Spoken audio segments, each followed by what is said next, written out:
Évidemment, il faut qu'on s'arrête là-dessus parce que c'est l'une des grosses annonces économiques du président de la République hier lors de son entretien télévisuel.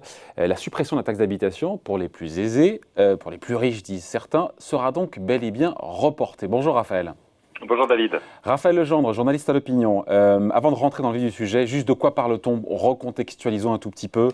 20% des Français les plus aisés devaient voir leur taxe d'habitation baisser à partir de l'année prochaine sur 3 ans.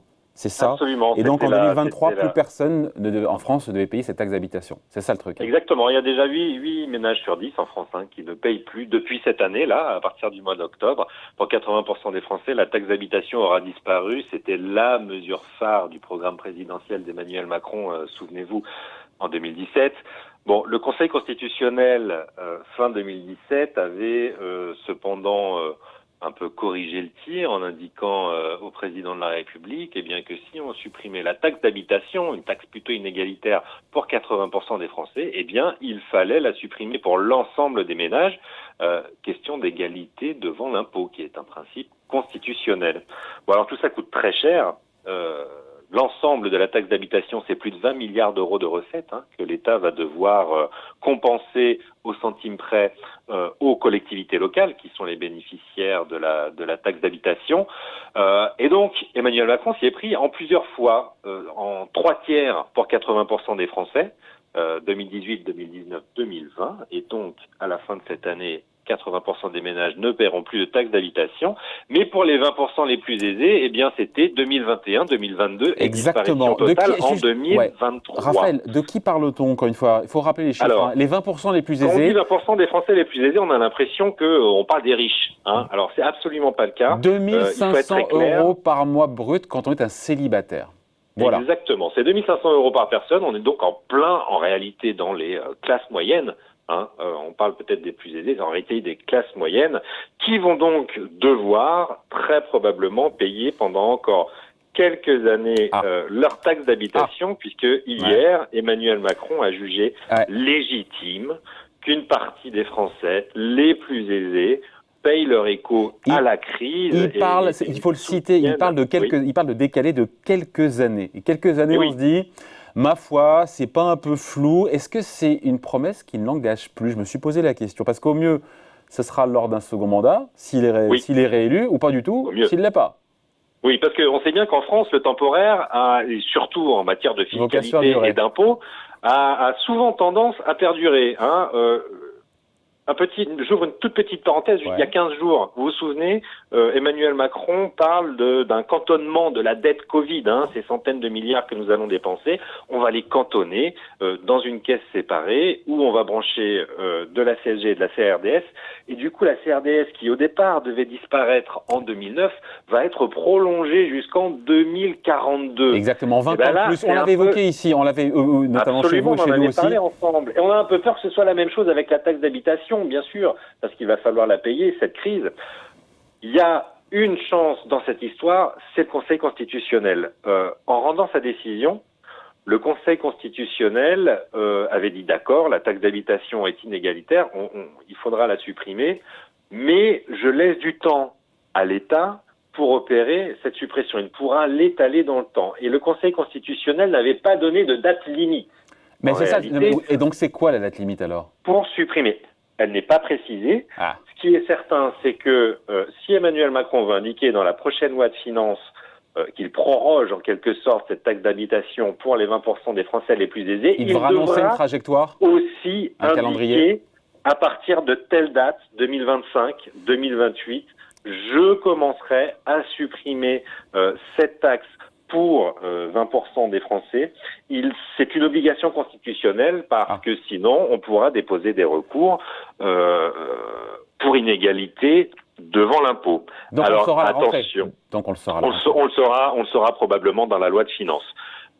Effectivement, et ce sera quoi qu'il en soit au mieux post-2022. Ça, il faut être très clair, une question de prochain mandat. Donc là, ceux qui disent que c'est un renoncement, non, c'est vraiment un décalage dans le temps parce que le Conseil constitutionnel... Ils seront contraints par le Conseil, voilà. Ils seront contraints par le Conseil constitutionnel de supprimer, quoi qu'il en soit, la taxe d'habitation telle qu'elle existe sous la forme actuelle, parce que vous pouvez faire aussi confiance aux esprits cortiqués de Bercy pour peut-être transformer cette taxe d'habitation et pour la maintenir sous une autre forme.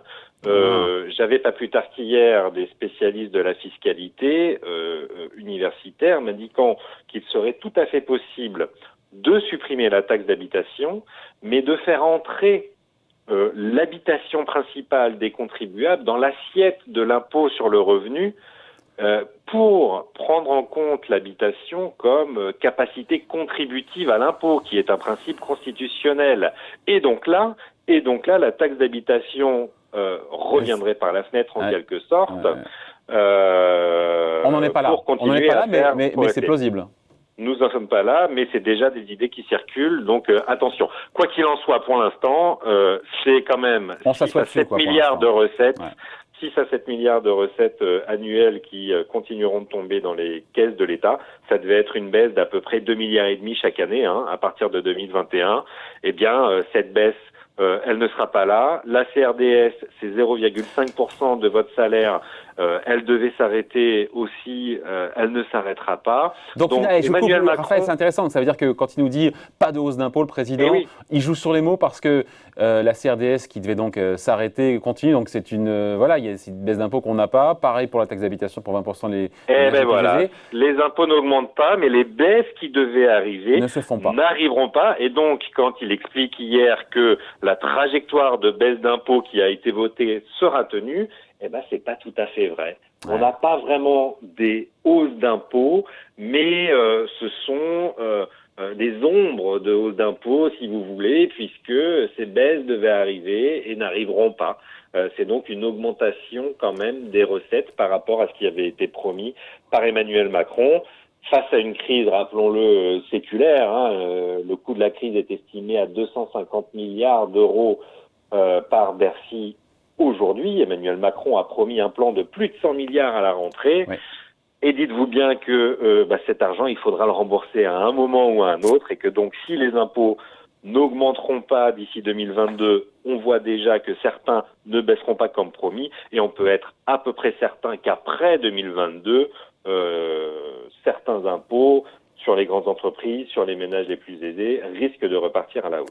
Il nous a dit, d'un point de vue plus politique, là, le président Emmanuel Macron, hier, qu'il voyait justement ça comme ce report dans la suppression de la taxe d'habitation pour les 20% les plus aisés, comme un signe de solidarité des plus aisés dans cette crise.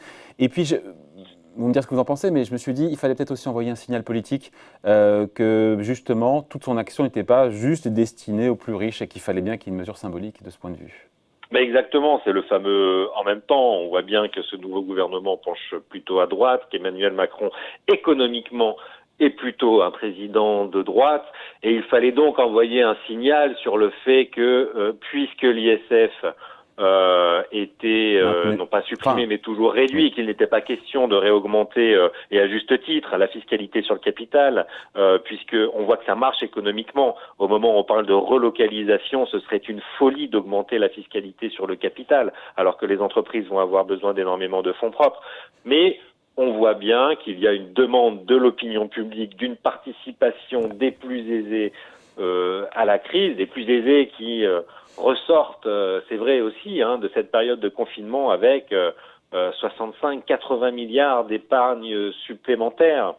Et donc, Emmanuel Macron se devait aussi d'apporter un geste finalement plus symbolique qu'autre chose, parce qu'il faut bien dire que c'est 6 à 7 milliards de recettes par an, face aux 250 milliards d'euros de coûts de la crise, ne pèse finalement pas grand-chose. Et donc, juste un mot, vous l'avez évoqué, mais cet arbitrage du président qui tient bon sur l'ISF, pas question, il l'a dit clairement, de le ressusciter, mais pas sur la taxe d'habitation pour 20% des Français les plus aisés. Pourquoi cet arbitrage-là? Parce qu'il fallait sacrifier l'un des deux. Les choses, la fiscalité est ainsi faite que vous pouvez augmenter très fortement l'impôt des très très riches. Ils ne sont que quelques-uns et donc le rendement sera assez faible.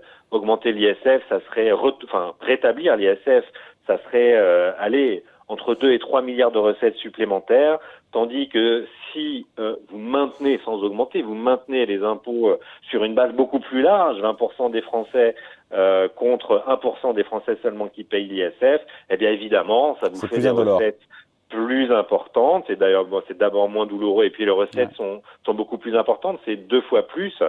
Et si on continuait la logique, eh bien si on voulait un rendement maximum, on pourrait augmenter un tout petit peu la TVA qui est payée par absolument tout le monde, ou la CSG, et là on pourrait avoir des recettes beaucoup plus importantes avec un effet assez réduit sur le pouvoir d'achat des Français. Bon, si on devait résumer ce qu'on s'est dit là, Raphaël, c'est pas mieux qu'à l'an grec parce qu'il y a le Conseil constitutionnel. Donc a priori, il faudra bien qu'elle soit supprimée. C'est cette taxe d'habitation pour 20% des Français les plus aisés, mais elle pourrait revenir avec un autre visage. Voilà, on est bien là. Une fois qu'on a dit ça, on est bien. On se dit que c'est une bonne nouvelle. Ce sera quelques années supplémentaires de taxe d'habitation, mais il faudra inscrire sa date d'exécution dans la loi. Mais attention, on peut toujours faire confiance aux conseillers de Bercy pour trouver une manière de ressusciter cette taxe d'une manière ou d'une autre. Donc on en reparle à la rentrée, puisque le projet de loi on en reparlera dès la rentrée, absolument. Et on sera ensemble. Merci beaucoup, Raphaël. Donc Raphaël Legendre, journaliste à l'Opinion. Bel été, on se retrouve évidemment à partir du fin août. Merci David, passez un bel été. Au revoir. Merci, ciao.